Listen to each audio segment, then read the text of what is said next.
Hello दोस्तों आज के इस वीडियो में हम लोग पढ़ने जा रहे हैं IMRE सब्जेक्ट जो कि हमारा पॉलिटेक्निक के 6th सेमेस्टर में है।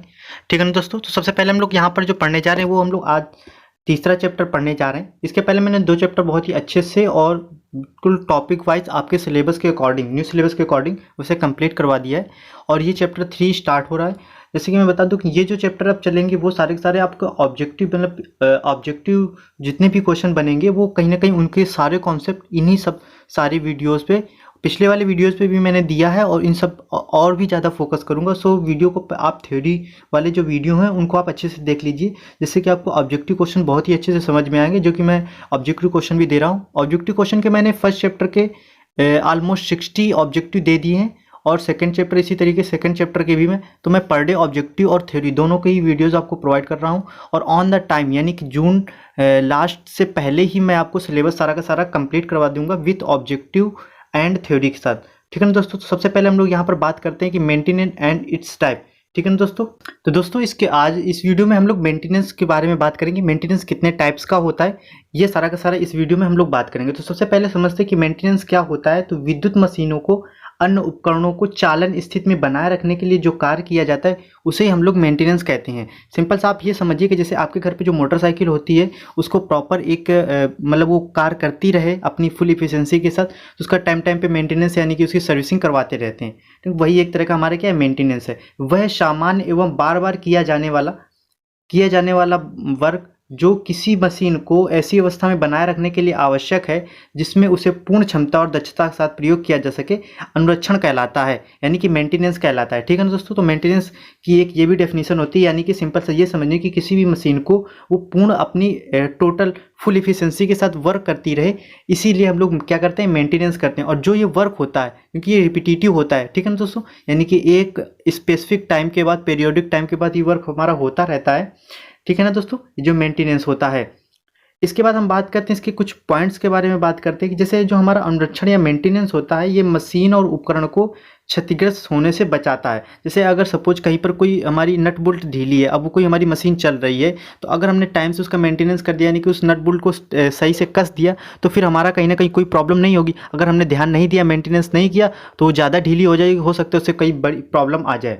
इसके बाद बात करते हैं कि अनुरक्षण के द्वारा दुर्घटना होने से भी बचाया जा सकता है। वही मैंने बताया कि हो सकता है जैसे फ्लाई व्हील की कोई हमारी ढीली है, बोल्ट नट बोल्ट ढीली है और कुछ टाइम बाद फ्लाई व्हील निकल गया, या फिर हो सकता है आपके मशीन का इंड कवर निकल गया, कुछ ऐसा टर्मिनल ढीले उसका, तो ये सारा का सारा क्या होती है, इससे दुर्घटना वगैरह भी बच जाती है। इसके अंतर्गत मशीनों को ब्रेकडाउन होने से भी बचाया जाता है। अब ब्रेकडाउन क्या होता है, इसलिए ब्रेकडाउन का मतलब होता है सिंपल सा रुक जाना। अब इसके बारे में और अच्छे से बात करेंगे प्रिवेंटिव ब्रेकडाउन क्या होता है, तो इसके टाइप्स क्या क्या होते हैं ब्रेकडाउन को, वो मैं आगे चल के और भी अच्छे से बताऊंगा। ठीक है ना दोस्तों। किसी उपकरण को आयु अधिकतम रखना था तो उसे चालन स्थिति में उसका अनुरक्षण का मूल उद्देश्य है, यानी कि इससे क्या होता है कि जो हमारा मेंटेनेंस होता है इससे हमारी जो मशीन होती है इसकी जो एज है वो भी क्या हो जाती है, वो बढ़ जाती है। ठीक है, क्योंकि आप प्रॉपर तरीके से उसकी साफ सफाई कर रहे हैं, इस तरीके से उसमें जंग वगैरह नहीं लग पाती है मेंटेनेंस के थ्रू, क्योंकि इससे आप क्या करते हैं साफ सफाई वगैरह करते रहते हैं। अब क्या होता है कि जो मेंटेनेंस का वर्क होता है इसके अंतर्गत क्या क्या कार्य आते हैं, ये तो पहले तो हम लोगों ने उसके उद्देश्य देख लिया। अब देखेंगे जो हमारा मेंटेनेंस होता है उसके क्या क्या कार्य आते हैं। तो मेंटेनेंस क्या क्या होता है कि अचानक मशीनों में खराबी आने पर उसकी मरम्मत करना, ब्रेक डाउन ना होने पर इस वजह से उसकी क्या करना, प्रॉपर यानी कि नियमित देखभाल करना रेगुलर से, फॉल्ट का पता लगा कर के मेंटेनेंस कॉस्ट का अनुमान लगाना, और मतलब ये सारा का सारा, और घिसे हुए भागों को बदलना। तो इस तरीके से आप वैसे तो इसमें 3 पॉइंट्स मैंने बनाया, लेकिन वैसे आप 5 पॉइंट्स यहाँ बना सकते हैं। एक तो आप फॉल्ट का उसमें पता लगाएंगे, मेंटेनेंस वगैरह का उसमें कितनी कॉस्ट रही, ये सारे के सारे हमारे किसके मेंटेनेंस कार्य के अंतर्गत ही आते हैं। अब हम लोग बात करते हैं कि टाइप्स ऑफ मेंटेनेंस, यानी कि मेंटेनेंस के कितने टाइप्स होते हैं। तो पहला जो हमारा मेंटेनेंस का टाइप होता है वो होता है करेक्टिव और ब्रेकडाउन मेंटेनेंस, दूसरा होता है शेड्यूल्ड मेंटेनेंस, तीसरा होता है प्रिवेंटिव मेंटेनेंस, और चौथा होता है प्रीडिक्टिव मेंटेनेंस। ठीक है ना दोस्तों। देखिए जो टेक्निकल वर्ड दोस्तों होते हैं वो इंग्लिश पे ही कहने पे अच्छे लगते हैं और आप उसको इंग्लिश में ही समझिए। ठीक है ना दोस्तों। तो सबसे पहले यहाँ पर हम लोग उसको मैं हिंदी पे भी एक्सप्लेन करने की कोशिश करूँगा, ऐसा नहीं कि आपको समझ में नहीं आएगा। मैं सारे के सारे पॉइंट्स को हिंदी और इंग्लिश दोनों में ही अच्छे तरीके से एक्सप्लेन करूँगा। ठीक है ना दोस्तों। सो वीडियो को दोस्तों अगर अभी तक आपने लाइक नहीं किया तो प्लीज़ लाइक कर दीजिए। ठीक है ना दोस्तों। तो सबसे पहले हम लोग यहाँ पर बात करते हैं कि सुधारक जिसे हम लोग बोलते हैं करेक्टिव और ब्रेकडाउन मेंटेनेंस यानी कि सुधारक या ब्रेकडाउन अनुरक्षण। तो ये क्या होता है इसके बारे में हम लोग बात करते हैं। तो सबसे पहले कि किसी भी मशीन या उपकरण का ब्रेकडाउन स्थिति में मरम्मत करना ब्रेकडाउन मेंटेनेंस कहलाता है। क्या कहलाता है? किसी भी मशीन या उपकरण का ब्रेकडाउन स्थिति में मरम्मत करना ब्रेकडाउन मेंटेनेंस कहलाता है। ब्रेकडाउन स्थिति में मशीन कार्य नहीं कर पाती है, इसके लिए कंपनी या कारखाना में अनुरक्षण विभाग होता है। ये जो होता है मेंटेनेंस सारा का सारा होता है किसके द्वारा होता है? अनुरक्षण विभाग के द्वारा होता है। और उसी की जिम्मेदारी होती है कि भाई अगर कहीं पर भी कोई भी मशीन खराब हो गई तो किसका काम हो गया? सारा का सारा मेंटेनेंस डिपार्टमेंट का काम। मशीन और अनुरक्षण को चालन स्थिति में बनाए रखना है। अनुरक्षण विभाग मशीन की जांच करता है और आवश्यक मरम्मत करता है। मरम्मत के बाद मशीन की चालन स्थिति भी चेक करता है। यानी कि सिंपल सा मतलब पहले तो अगर उसमें कोई भी कैसे मेंटेनेंस क्या होता है, ये ब्रेकडाउन मेंटेनेंस में क्या होता है कि मशीन हमारी रुक जाती है। अब हमारा डिपार्टमेंट जो मेंटेनेंस डिपार्टमेंट आता है वो आता है, देखता है मतलब भाई कितना क्या उससे कौन सी खराबी है, फिर उसका प्रॉपर मेंटेनेंस करवाया जाता है, मतलब सही करवाया जाता है। और जब मशीन प्रॉपर चलने लगती है इसको भी चेक किया जाता है कि हाँ भाई मशीन चलने लगी कि नहीं। ऐसा नहीं कि हाँ भाई हो गया और आप वहाँ से निकल लिए और फिर बाद में मशीन फिर कुछ थोड़ी देर बाद जैसे आप वहाँ से निकले नहीं कि मशीन रुक गई। तो ऐसा नहीं है, जो हमारे मेंटेनेंस डिपार्टमेंट होता है उसका फुल्ली और अच्छे तरीके से हर चीज़ को सही करवाना होता है। अब इससे लाभ क्या होता है? इससे क्या हो जाती है कि कम श्रमिक की आवश्यकता होती है। कम श्रमिक की क्या है, या फिर इससे और भी बहुत सारे लाभ होते हैं, जैसे कि जो हमारी कंपनी की जो मतलब जो प्रोडक्शन है वो भी बढ़ जाती है कहीं ना कहीं, कि प्रॉपर हम लोग मेंटेनेंस करते रहते हैं।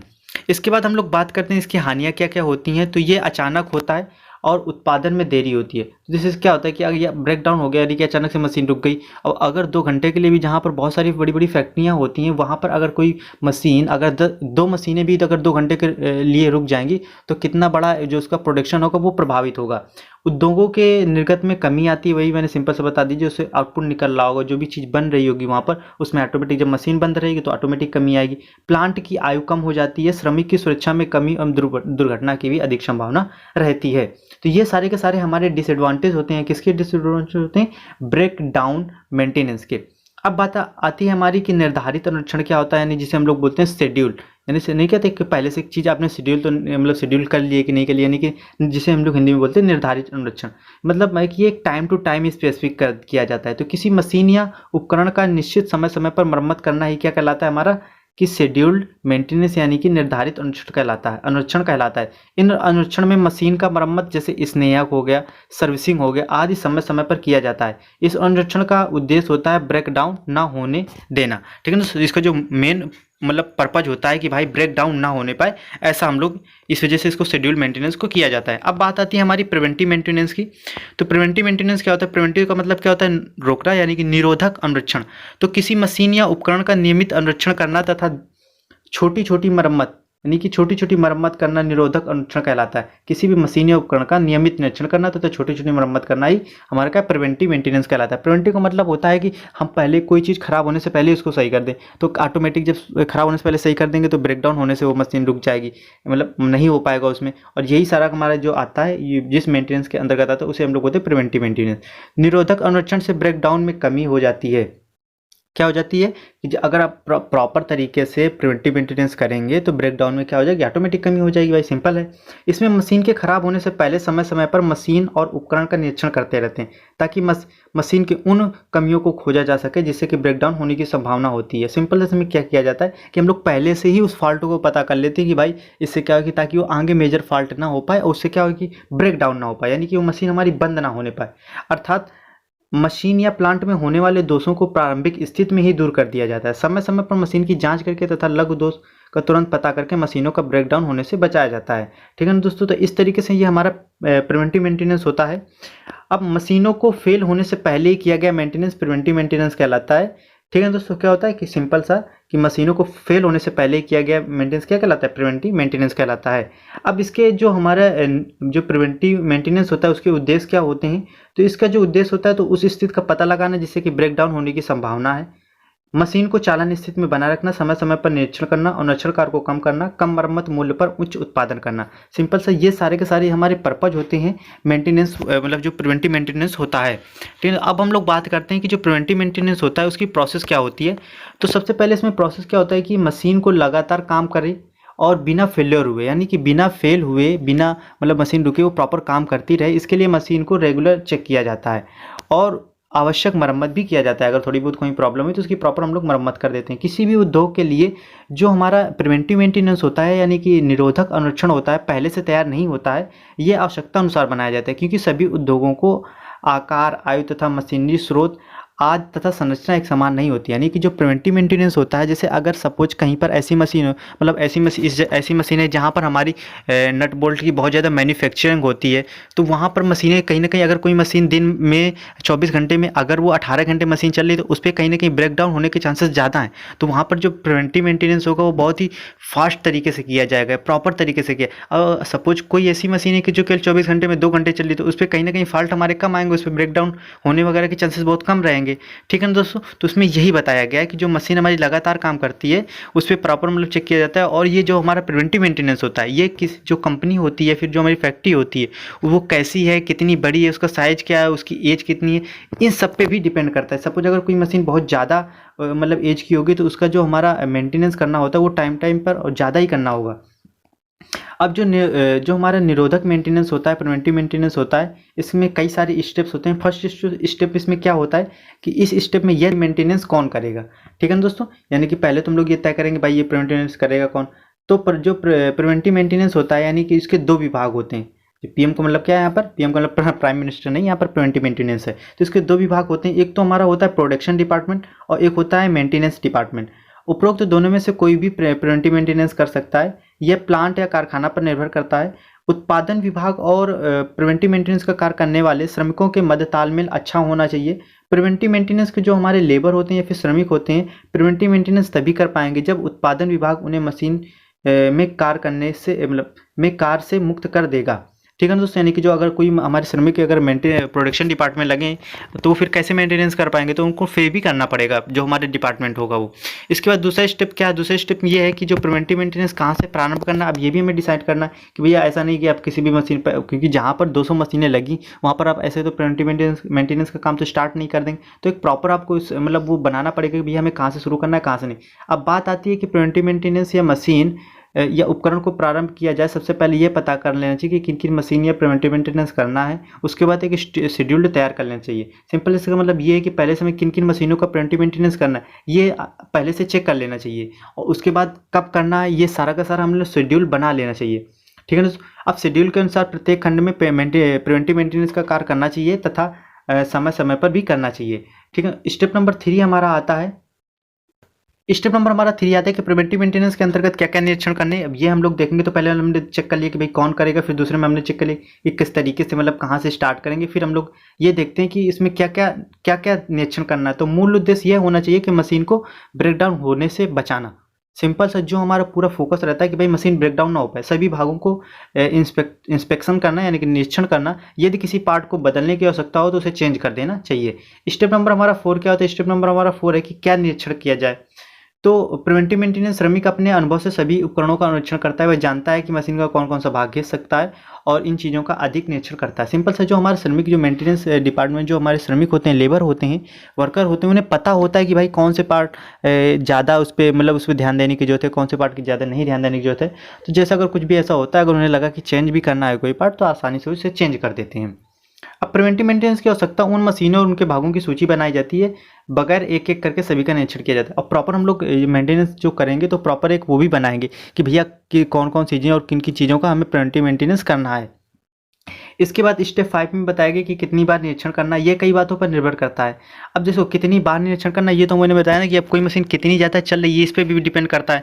तो ये भी सारा का सारा कहीं ना कहीं होता है। पिछले अनुभव के आधार पर भी उसमें डिपेंड होता है कि भाई पिछली बार कब किया गया था, कितनी बार हुआ है, ये भी डिपेंड करता है। ठीक है। स्टेप नंबर 6 होता है कब निरीक्षण किया गया। तो बनाए गए शेड्यूल के अनुसार निरीक्षण करना चाहिए। शेड्यूल उत्पादन विभाग की सलाह से तय किया जाता है। इसके बाद स्टेप नंबर 7 है कि मशीन के प्रिवेंटिव मेंटेनेंस का रिकॉर्ड बनाते समय उसके रिकॉर्ड की ये अभिव्यक्ति कर सकता है कि आज की स्थिति क्या है। सिंपल से क्या है कि जो हमारा मेंटेनेंस होता है वो सारा का सारा उसका एक रिकॉर्ड भी रखा जाता है। तो उससे ये भी पता चल जाता है कि भाई कब मशीन में मेंटेनेंस हुआ, कितना हुआ है और ये मशीन कितना मतलब मेंटेनेंस मांगती है। इससे शेड्यूल्ड हिस्ट्री भी तैयार हो जाती है जो कि उत्पादन विभाग के लिए महत्वपूर्ण होता है। परमानेंट रिकॉर्ड मेंटेनेंस कॉस्ट का पता भी लगाने में सहायक होता है। उपकरण की विश्वसनीयता यानी कि उसकी रिलायबिलिटी जानने में भी परमानेंट मेंटेनेंस प्रिवेंटिव मेंटेनेंस का रिकॉर्ड सहायक होता है। इसके बाद स्टेप नंबर 8 होता है जो हमारे स्पेयर पार्ट्स होते हैं, यानी कि जो अलग वाले पार्ट्स होते हैं। जैसे किसी मेंटेनेंस मशीन के पार्ट को चेंज करने के लिए उस पार्ट्स की ज़रूरत होती है। जैसे स्पेयर पार्ट्स का भंडारण करना आवश्यक होता है, इससे समय का भी बचत होता है। कौन कौन से पार्ट्स कितनी संख्या में भंडारण करना, यह पहले से अनुभव पर निर्भर करता है।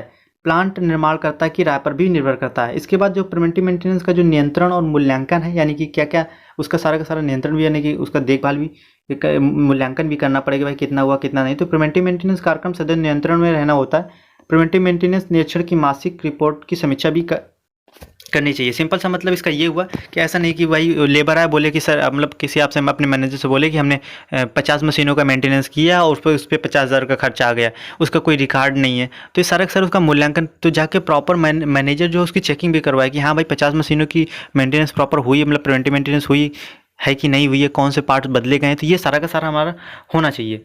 ठीक है दोस्तों, तो इस तरीके से हम लोग प्रिवेंटिव मेंटेनेंस का नियंत्रण करते हैं। तो ये सारे के सारे स्टेप दोस्तों मैंने बहुत ही अच्छे से एक्सप्लेन करने की अपनी पूरी कोशिश की है।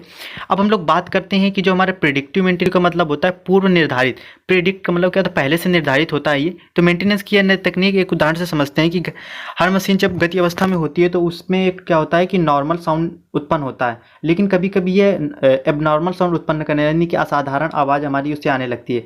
ठीक है, आपने कभी देखा होगा आपके मोटरसाइकिल की भी होता है कि अगर उसमें कोई वैसी मतलब प्रॉपर तो जैसे एक शांत रहती है, मतलब ज़्यादा वैसी नहीं आवाज़ तो आती है लेकिन वैसी नहीं, लेकिन उस पर अगर कोई कमी हो गई तो दूसरी तरीके की आवाज़ आने लगती है। अर्थात ये पूर्व निर्धारित अनुरक्षण होता है। पूर्व सूचना मानव बोध तथा अनुसुग्राही यंत्र द्वारा प्राप्त होता है। इसके बाद मरम्मत का कार्य किया जाता है। सिंपल सा मतलब इसमें यह पता चल जाता है कि हाँ भाई इसमें कोई प्रॉब्लम हो गई है और इस तरीके से हमें करना है, क्योंकि उससे क्या आवाज़ वगैरह ऐसा कुछ होने लगता है, मतलब हमें पता चल जाता है। जो उपकरणों को हाथ से छू करके बहुत से दोषों का अनुमान लगा सकते हैं। जैसे कभी कभी होता है ना कि हम लोग नहीं होता कि मशीन ऐसे छू के लिए, भाई अगर आप जैसे बड़ी बड़ी मशीनें होती है, इलेक्ट्रॉनिक्स की भी कुछ मशीनें होती हैं, तो आप कहीं ना कहीं से छू करके भी पता लगा सकते हैं कि हाँ भाई इसमें कोई ऐसा कुछ प्रॉब्लम्स तो नहीं हुई है। तो वो हम लोग ये सारा का सारा प्रेडिक्ट कर सकते हैं और फिर उसका मेंटेनेंस का, जिस मेंटेनेंस के अंतर्गत आता है उसे हम लोग प्रेडिक्टिव मेंटेनेंस बोलते हैं। इस प्रकार के मेंटेनेंस में उपकरण के फेल होने का भय नहीं रहता तथा इसकी आयु में भी वृद्धि होती है। किसी मशीन या उपकरण को दोष का पूर्व अनुमान लगाकर अनुरक्षण करना पूर्व निर्धारित अनुरक्षण कहलाता है। सिंपल से क्या कहलाता है, किसी भी मशीन या उपकरण को दोष का पूर्व अनुमान लगाकर अनुरक्षण करना ही क्या कहलाता है, हमारा प्रेडिक्टिव यानी कि पूर्व निर्धारित अनुरक्षण कहलाता है। ठीक है दोस्तों, तो इस तरीके से मैंने यहाँ पर मेंटेनेंस को बहुत ही अच्छे तरीके से क्या होता है, उसके कितने टाइप्स होते हैं, कैसे किया जाता है, ये सारे के सारे बहुत अच्छे तरीके से मैंने समझाने की कोशिश की। और दोस्तों यहीं से मैं आपको ऑब्जेक्टिव क्वेश्चन बना करके भी आपको अच्छे से सॉल्व करूँगा कि कैसे ऑब्जेक्टिव क्वेश्चन यहाँ से बनते हैं। ठीक है दोस्तों, वैसे मैंने फर्स्ट चैप्टर के ऑब्जेक्टिव क्वेश्चन बहुत अच्छे से कंप्लीट करवा दिए। दोस्तों अगर अभी तक आपने हमारे चैनल को सब्सक्राइब नहीं किया तो प्लीज़ सब्सक्राइब करिए, वीडियो को लाइक शेयर एंड कमेंट करना ना भूलें। ठीक है दोस्तों, और दोस्तों इसकी जो PDF है वो हमारे टेलीग्राम चैनल पर मिल जाएगी। अगर अभी तक आप हमारे टेलीग्राम चैनल से नहीं ऐड हुए तो ऐड हो जाइए। उसका नाम है पॉलीटेक्निक लर्निंग 77। क्या नाम है, पॉलीटेक्निक लर्निंग 77। ठीक है, जो कि हमारे यूट्यूब चैनल का नाम है, यही हमारा सेम उसका टेलीग्राम चैनल का नाम है। उसकी जो लिंक है वो हमारे इसी वीडियो के डिस्क्रिप्शन में मिल जाएगी, तो प्लीज़ आप वहाँ पर ज्वाइन कर लीजिए। वहाँ पर आपको इंपॉर्टेंट नोटिस वगैरह और PDFs वगैरह, बुक्स की, नोट्स की, हैंड रिटेन नोट्स की मिलती रहती हैं। थैंक यू दोस्तों।